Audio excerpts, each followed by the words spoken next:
আল্লাহর নবী বলেন, শেষ জমানায় কোনো আমার উম্মত যদি একটা হারানো সুন্নতকে, যেই সুন্নতটা হারাইয়া গেছে, যেই সুন্নতটা সমাজ থেকে উঠে গেছে, এমন একটা সুন্নত যদি কেউ জিন্দা করে, আল্লাহ রাব্বুল আলামিন আমার ওই উম্মতের আমল নামার মধ্যে শহীদ হওয়ার যেই মর্যাদা, সেই মর্যাদা তারা আমল নামার মধ্যে উঠাইয়া দিবে। সুবহানাল্লাহ। বলো লা ইলাহা ইল্লাল্লাহ, লা ইলাহা, লা ইলাহা ইল্লাল্লাহ মুহাম্মাদুর রাসূলুল্লাহ সাল্লাল্লাহু আলাইহি ওয়াসাল্লাম। আলহামদুলিল্লাহ সুম্মা আলহামদুলিল্লাহ। আল্লাহ সুবহানাহু ওয়া তাআলা দরবারে অসংখ্য অগণিত কালিমাত ও শুকরিয়া আদায় করছি যে মহান রব্বুল আলামিন আজকের এই পবিত্র জুমায় আমাদের সবাইকে দূর দূরান্ত থেকে, বিভিন্ন জায়গা থেকে আল্লাহ রব্বুল আলামিন ছানবিন করে, মায়া করে, মোহাব্বত করে, ভালোবেসে আল্লাহ তাআলার ঘরে সবার আগে আগে আসার এবং বসার মতো সুযোগ করে দিয়েছেন।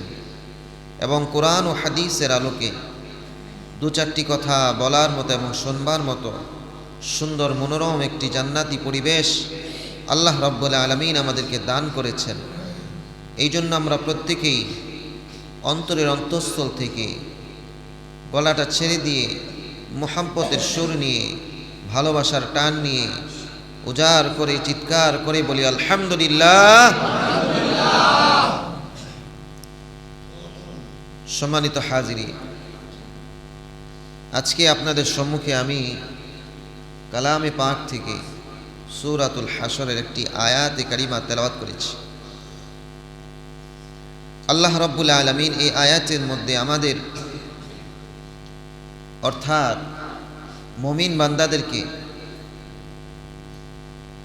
দুইটি দিকে ইঙ্গিত করেছেন, দুইটি বিষয় পাকাপোক্ত হওয়ার জন্য আল্লাহ রাব্বুল আলামিন নির্দেশ দিয়েছেন, আদেশ করেছেন।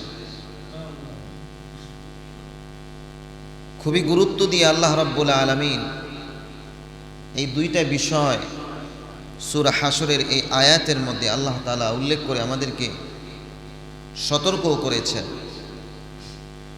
আল্লাহ রাব্বুল আলামিন এই দুই আয়াতের মধ্যে, এই আয়াতটার মধ্যে আল্লাহ তাআলা দুইটা যেই জিনিসের কথা বলেছেন, তার মধ্য থেকে একটা হচ্ছে আল্লাহ তাআলা আমাদের সবাইকে খুব চমৎকারভাবে বলতেছেন ইত্তাকুল্লাহ। মুমিনদেরকে আল্লাহ তাআলা ইঙ্গিত করে বলছেন ইত্তাকুল্লাহ, হে মুমিন বান্দা, তোমরা প্রত্যেকেই যে যেই স্থানেই থাকো,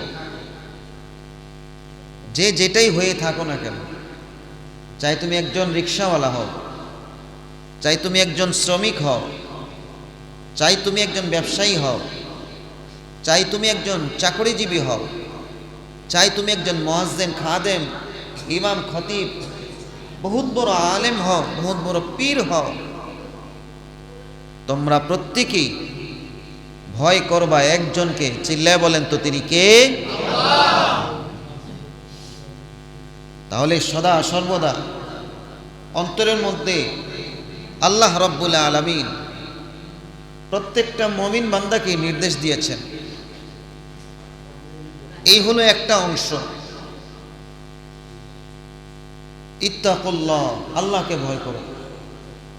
দুই নম্বর বিষয় আল্লাহ রাব্বুল আলামিন পাশাপাশি উল্লেখ করে বলছেন এই আয়াতে কারিমার দ্বিতীয় অংশে, ওয়াল তানজুর নাফসুম মা কদ্দামাত লিগাদিউ,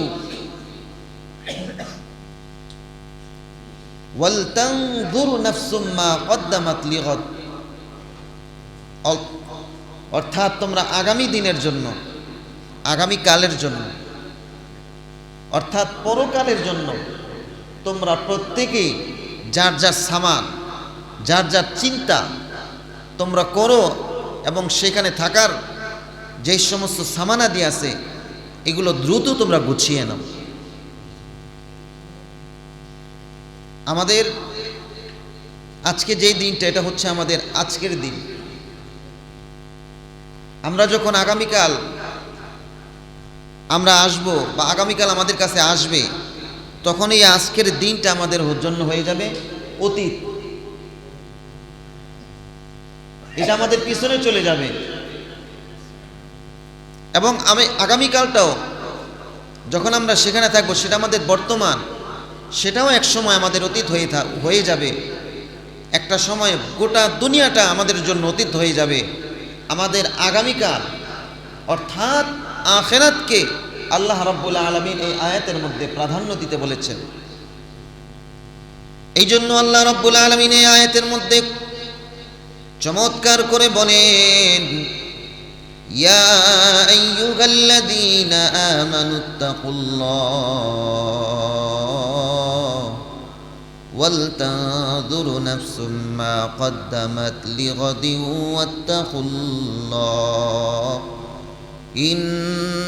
ইন্নাল্লাহা খাবীরুম বিমা তা'মালুন। আল্লাহ রাব্বুল আলামিন এই আয়াতের মধ্যে দুইটা কথা বলেন। ঈমানদার সম্বোধন করে আল্লাহ তাআলা আমাকে আপনাকে মায়া করে বলেন, ও আমার মুমিন বান্দারা, ও আমার ঈমানদার বান্দারা, তোমরা সবাই মিলে আমি আল্লাহকে ভয় করো। দুই নাম্বার হচ্ছে, ও আমার মুমিন বান্দারা, তোমরা প্রত্যেকেই এই দুনিয়ার মধ্যে চিরদিন থাকবা না, চিরস্থায়ী হবা না। তোমরা চিরদিন এই দুনিয়ার মধ্যে থাকবা না। তোমাদের সবাইকে এই দুনিয়া ছেড়ে চলে যেতে হবে। যদি ভাবো যে না আমি আরো কিছুদিন থাকবো, তাহলে তুমি তোমার পাড়া প্রতিবেশী, তুমি সংবাদ সম্মেলনগুলো দেখো, তুমি পত্রিকার খবর দেখো, নিউজ খুলে দেখো, খবরগুলো দেখো। আসার একটা টাইম আছে, আমরা সবাই জানি। বড় হওয়ারও একটা শৃঙ্খলাবদ্ধ একটা চেইন অফ কমান্ড রয়েছে। মানুষ আস্তে আস্তে বড় হয়, শিশুকাল থেকে, তারপরে বাল্যকাল, বাল্যকাল থেকে যৌবনকাল, যৌবন থেকে এরপরে মধ্যবয়স্ক, এরপরে আস্তে আস্তে বৃদ্ধ হয়। বড় হওয়ার টাইম আছে, মানুষ বেড়ে ওঠার টাইম আছে, কিন্তু মানুষ যখন মরে সেই মরার কোনো টাইম নাই, ঠিক কি না? আল্লাহ তাআলা যখন মৃত্যু লিখে রাখেন, একটা কোলের বাচ্চাও মরতে পারে। আল্লাহ যদি মৃত্যু লিখে রাখে, তাহলে মায়ের পেটের মধ্যেও বাচ্চা মরতে পারে। আল্লাহ যদি লিখে রাখে 4 মাসের বাচ্চাও পেটের মধ্যে মরতে পারে। আল্লাহ যদি লিখে রাখে সে দুনিয়া আসার পরে মৃত্যুবরণ করতে পারে। আল্লাহ যদি লিখে রাখে যে বৃদ্ধকালে তারে মৃত্যু দিব, তাহলে সে বৃদ্ধকালে মৃত্যুবরণ করবে, ঠিক কিনা? তাহলে এখানে কোনো বয়স আল্লাহ তাআলা উল্লেখ করেন নাই। আখিরাতের পুঁজি তোমরা কামাই করবা। আমাদের সমাজের মধ্যে অনেক যুবক তরুণদের মুখে মুখে এই বিষয়টা শোনা যায়। যখন কেউ তারে বুঝায় নামাজ পড়ো, যখন কেউ তারে বোঝায় তুমি ইসলামের পথে চলো, তুমি একজন ভালো মানুষ হয়ে চলো, তখন সে বুঝানেওয়ালারে উল্টা বুঝ দেয়। মাত্র তো আমার কিশোর বয়স, মাত্র তো আমার যৌবনকাল, নামাজ যখন সময় হবে তখন ধরবো, যখন সময় হবে তখন আমি দাড়িটা রাখবো, যখন সময় হবে তখন আমি হজ করতে যাব, যখন সময় হয় তখন আমি রোজা রাখবো। এরকম একটা বুঝ দেয় তাদেরকে আমি প্রশ্ন ছড়ে দিতে চাই, ও যুবক ও তরুণ ভাইরা, আরো যারা আমরা এই বুঝটা অপর প্রান্তের লোককে দেই যে যখন সময় হবে তখন ওইটা করব, তুমি এখন বলো তোমার পুরাটা সময় নির্ধারণ করে একজন, তিনি কে? সময় নির্ধারণ করা মানুষের ক্ষমতা আছে? একটা সেকেন্ড যদি মানুষ বলে যে আমি একটা সেকেন্ডই সময়টাকে নির্ধারণ করলাম, আর আল্লাহ যদি বলে যে না, তোর এক সেকেন্ড আমি সময় দেব না, তাহলে কি ওই মানুষ ওই এক সেকেন্ড সময় নিতে পারবে? পারবে? পারবে না। কারণ পুরাটা সময় একটা মানুষকে মেনটেন করে কে? মানুষ নিজেরে নিজে মেনটেন করতে পারে না, সম্পূর্ণ আল্লাহর হাতে। আপনি কি খাবেন, কি খাবেন না, কোথায় যাবেন, কোথায় যাবেন না, কতদিন বাঁচবেন, কবে মরবেন, সব কিছু নির্ধারণ করেন কে? এই জন্য এই আয়াতের মধ্যে আল্লাহ তাআলা কোনো বয়স লিখে দেন নাই, বলেন নাই যে তখন তোমার 12 বছর হবে, যখন তোমার 20 বছর হবে, যখন তুমি আর দাড়ি পাকা ধরবে, চুল পাকা ধরবে, তখন তুমি নামাজ ধরো, যখন তোমার মধ্যবয়স্ক হবে তখন তুমি দাড়ি রাখো, যখন তুমি খুনখুনা বুড়া হয়ে যাইবা, যখন তোমার যৌবনের তাড়না থাকবে না, যখন তোমার কোনো কিছুর শখ আল্লাহ থাকবে না, তখন তুমি তোমার টাকা দিয়ে তুমি আল্লাহর ঘর জিয়ারত করার জন্য যাইও। আল্লাহ তাআলা এমন বয়স সীমা নির্ধারণ কইরা দেন নাই, বরং সবাই রে বলতেছেন ওয়াল তানদুরু নাফসুম মা কদ্দামাত লিগাদিন ওয়াত্তাকুল্লাহ। প্রত্যেকটা মানুষকে আল্লাহ তাআলা বলতেছেন, হে মুমিন বান্দারা, তোমরা সবাই আখিরাতকে গুছাও। দুনিয়া তোমরা গুছানোর জায়গা না। দুনিয়ার মধ্যে তো তোমাদেরকে পাঠিয়েছি আমি শুধু কামাই করার জন্য। দুনিয়ার মধ্যে তোমাদের সবাইকে আমি পাঠিয়েছি গুছানোর জন্য। আর তোমাদের চিরস্থায়ী ঠিকানা হলো জান্নাতকে রেডি করে রেখেছি।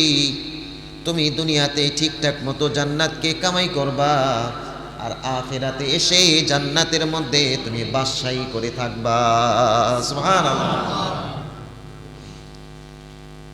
তাহলে আখিরাত কেমনে গোছাবো, এটার একটা নমুনা দরকার। আল্লাহ তাআলা আমাকে আপনাকে নৈরাশ করেন নাই।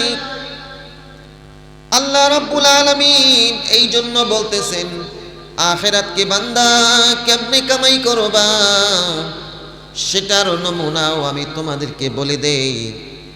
নবীর সাথে যেই সমস্ত মানুষগুলো থেকে থেকে তারা আখিরাতকে কামাই করেছে, নবীর সাথে নবীকে দেখে দেখে যারা আখিরাতমুখী হয়েছে, নবীরে দেখে যারা আল্লাহকে চিনেছে, নবীর সাথে থেকে থেকে যারা জাহান্নামের ভয় অন্তরের মধ্যে ঢুকিয়েছে, ঠিক তোমরাও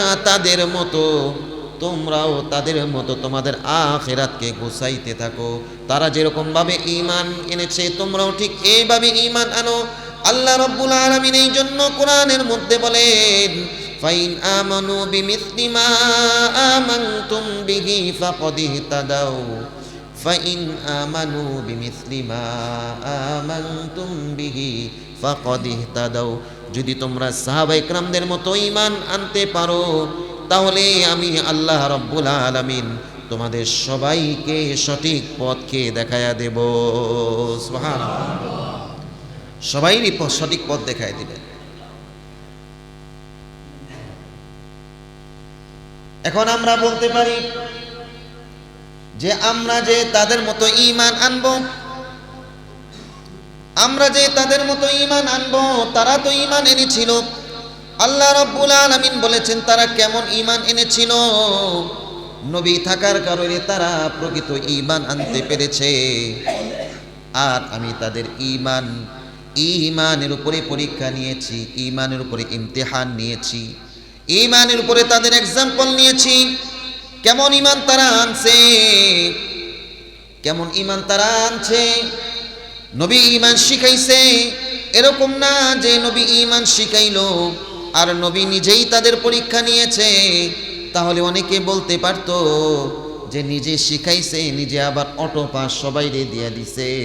না না, এই কথা বলার কোনো সুযোগ নাই, বরং আল্লাহ রব্বুল আলামিন আমাদেরকে দেখিয়ে দিয়েছেন নবীর মাধ্যমে ঈমান আনাইছি, আর আমি স্বয়ং আল্লাহ তাআলা তাদের ঈমানি পরীক্ষা দিয়ে তাদেরকে ঈমানদার বলে ঘোষণা দিয়েছি। ইন্নাল্লাযীনা ইয়াগুদ্দুনা আসওয়াতাহুম ইনদা রাসূলিল্লাহ উলাইকাল্লাযীনা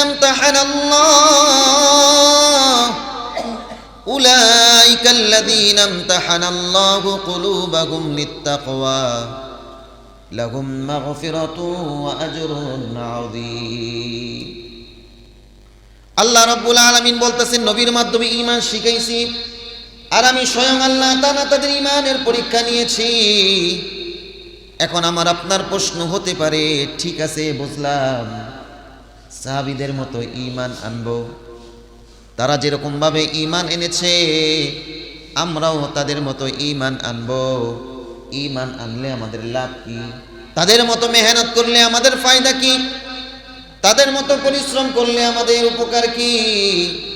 ফলাফলটা কি? আল্লাহ রাব্বুল আলামিন আমাকে আপনাকে নৈরাশ করেন নাই, আল্লাহ তাআলা আমাকে আপনাকে ঘোষণা দিয়ে শোনাই দিতেছেন, ওয়াস-সাবিকুনাল আউয়ালুন মিনাল মুহাজিরিন ওয়াল আনসার ওয়াল্লাযীনা ইত্তাবাউহুম বিইহসান রাদিয়াল্লাহু আনহুম ওয়া রাদু আন ওয়া আ'আদ্দা লাহুম জান্নাতিন তাজরি তাহতাহাল আনহারু খালিদিনা ফিহা আবাদা যালিকাল ফাওজুল আযীম।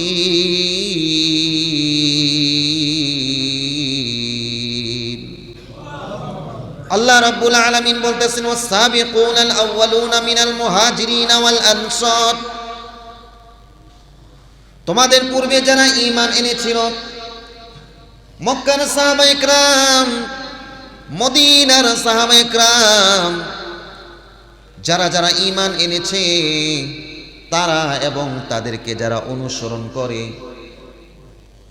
তাদেরকে যারা অনুসরণ করবে, ওয়াল্লাযীনা ইত্তাবাউহুম বিইহসান, তাদেরকে যারা অনুসরণ করবে, তাদেরকে মেনে যারা চলবে, তাদেরকে ফলো যারা করবে, কেমনে ফলো করবে? তাদেরকে দেখবে যে তারা কিভাবে কথা বলেছে, তারা কিভাবে পাড়া প্রতিবেশীর সাথে ব্যবহার আচার করেছে, কিভাবে তারা বন্ধু বান্ধবদের সাথে চলেছে, কিভাবে তারা লেনদেন করেছে, কিভাবে তারা মা বাবার সাথে আচরণ করেছে, কিভাবে তারা ব্যবসা করেছে, কিভাবে তারা আরেকজনের হককে আদায় করেছে, কিভাবে তারা ইনসাফ প্রতিষ্ঠা করেছে, কিভাবে তারা আল্লাহ তাআলাকে ভয় করেছে, কিভাবে তারা নবীরে মেনেছে।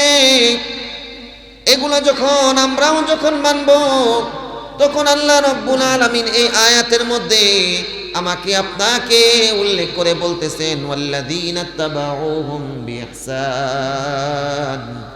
আল্লাহ রাব্বুল আলামিন বলতেছেন, এই যে তিন শ্রেণীর লোক, মক্কার সাহাবায়ে কেরাম এবং মদিনার সাহাবায়ে কেরাম এবং তাদেরকে যারা অনুসরণ করেছে, কিয়ামত পর্যন্ত যারা সাহাবায়ে কেরামদেরকে অনুসরণ করবে, আল্লাহ রাব্বুল আলামিন বলতেছেন, এক নাম্বার পুরস্কার হলো আমি স্বয়ং আল্লাহ রাব্বুল আলামিন ওই সমস্ত বান্দাদের উপরে খুশি হয়ে গেলাম। রাদিয়াল্লাহু আনহুম ওয়া রাদু আন ওয়া আ'আদ্দা লাহুম জান্নাতিন তাজরি, এবং আমি দুনিয়ার মধ্যে তাদের উপরে সন্তুষ্ট হয়ে গেলাম, দুনিয়ার মধ্যে তাদের উপরে খুশি হয়ে গেলাম, এবং যখন তারা দুনিয়ার সফরকে ইতি টানবে, যখন তারা দুনিয়ার গমনকে তারা শেষ করবে, মরার পরে আমি আল্লাহ রাব্বুল আলামিন তাদের জন্য চমৎকার জান্নাতের ব্যবস্থা করে দিলাম। এখন প্রশ্ন হতে পারে যে সাহাবায়ে কেরামরা তো নবীর সাথে নবীর স্বয়ং দেখছে এবং শিখছে, নবীর কাছ থেকে দেখছে, কাছ থেকে পাইছে, তাদের নবীকে দেখে দেখে তারা ঈমান আনছে, আমরা তো নবীরে দেখি নাই, এই জন্য আমরা কি তাদের মতো ঈমান আনতে পারবো নাকি? আমাদের ঈমানটা কি তাদের মতো হবে? বড়রা বলেন হইতে পারে তোমাদের ঈমানটা তাদের মতো হবে না, কিন্তু তাদের কাছাকাছি তো হবে। তাদের মতো তোমাদের ঈমানটা যদিও না হয়, তারপরেও তোমাদের ঈমানটা, তোমাদের চেষ্টাটা, তোমাদের আমলটা, তোমাদের চলাফেরাটা তাদের মতো না হইলেও তাদের কাছাকাছি তো যাবে। একটা উদাহরণ দিয়ে আমি আপনাদেরকে বুঝাইয়া দেই। আমাদের সিজনাল ফল যেমন নাকি যখন সিজনে পাওয়া যায় তখন সেটার দাম কম হয় না বেশি হয়? হ্যাঁ, কম হয় না বেশি হয়? সিজনাল ফল ধরেন টমেটো, হ্যাঁ, কম পাওয়া যায়। টমেটোর সিজন যখন আসে তখন সেটা 20 টাকা কেজিও হয়, হয় কি হয় না? সিজনের জিনিস দাম কম। আর সিজনাল ছাড়া আনসিজনে যদি আপনি টমেটো আনতে যান, তখন ওই সিজনাল 20 টাকার টমেটো আনসিজনে কত হয়? 150-200, ঠিক কিনা বলেন? আচ্ছা, এবার আসেন, সিজনাল যেই জিনিসটা সেটা বেশি খাঁটি হয় নাকি আনসিজনাল জিনিসটা সেটা বেশি খাঁটি হয়?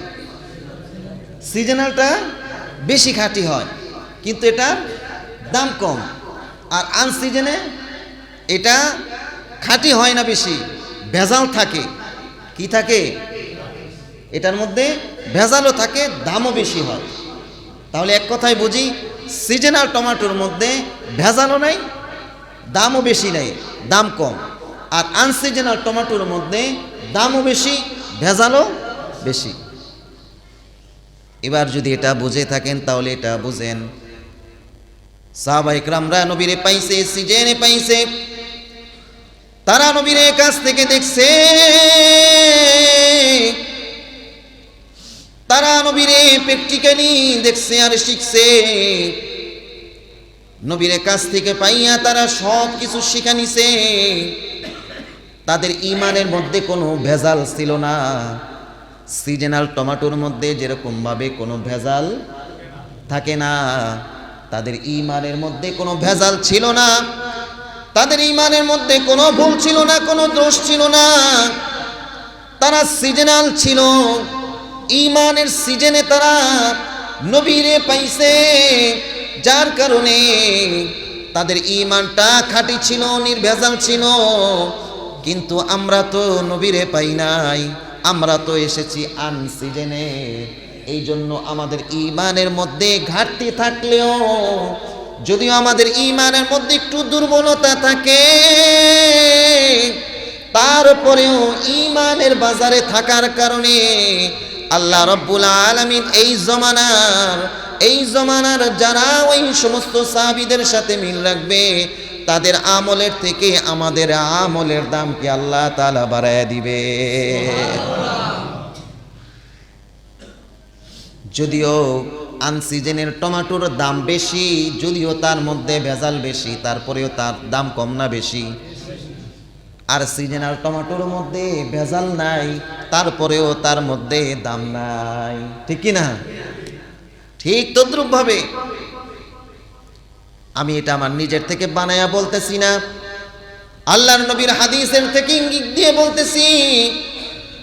আল্লাহর নবী বলেন, শেষ জমানায় কোনো আমার উম্মত যদি একটা হারানো সুন্নতকে, যেই সুন্নতটা হারায়া গেছে, যেই সুন্নতটা সমাজ থেকে উঠে গেছে, এমন একটা সুন্নত যদি কেউ জিন্দা করে, আল্লাহ রব্বুল আলামিন আমার ওই উম্মতের আমল নামার মধ্যে শহীদ হওয়ার যেই মর্যাদা, সেই মর্যাদা তারা আমল নামার মধ্যে উঠায়া দিবে।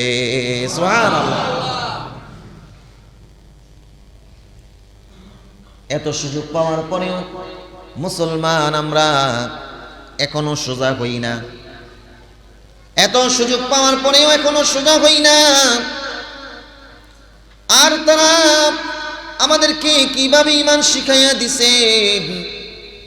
এই জন্য আল্লাহ রাব্বুল আলামিন এখানে বলতেছেন, ওয়াস-সাবিকুনাল আউয়ালুন মিনাল মুহাজিরিন ওয়াল আনসার والذين اتبعوهم بإحسان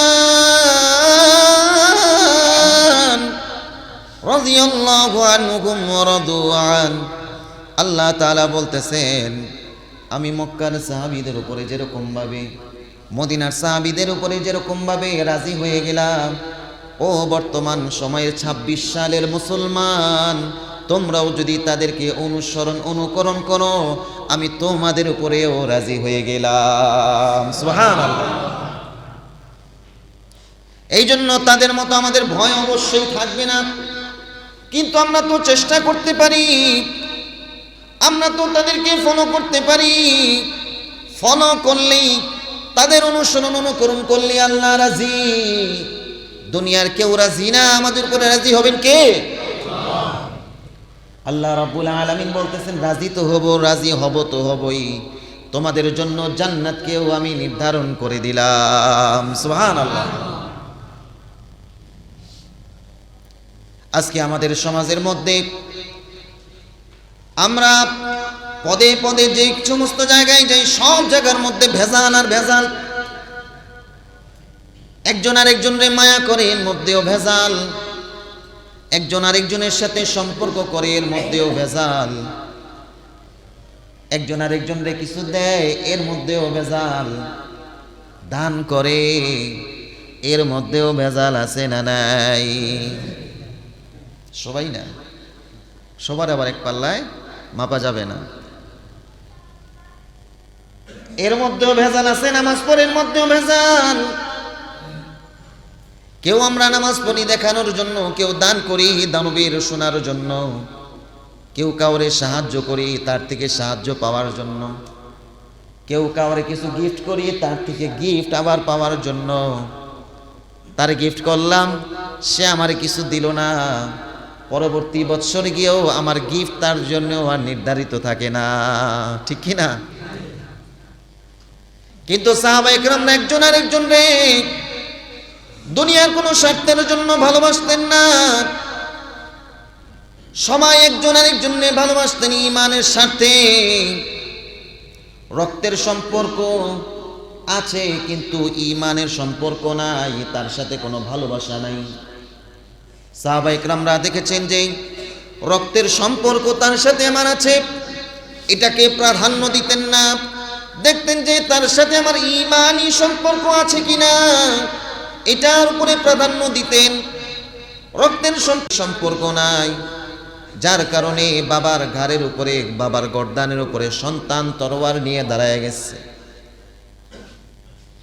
রক্তের সম্পর্ক আছে, ঈমানের সম্পর্ক নাই।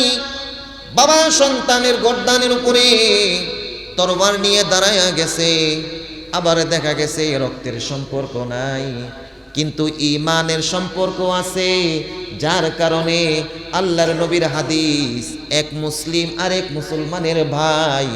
এই জন্য এই সম্পর্কের কারণে একজন আরেকজনের জন্য জান দেওয়ার জন্য প্রস্তুত হয়ে গেছে।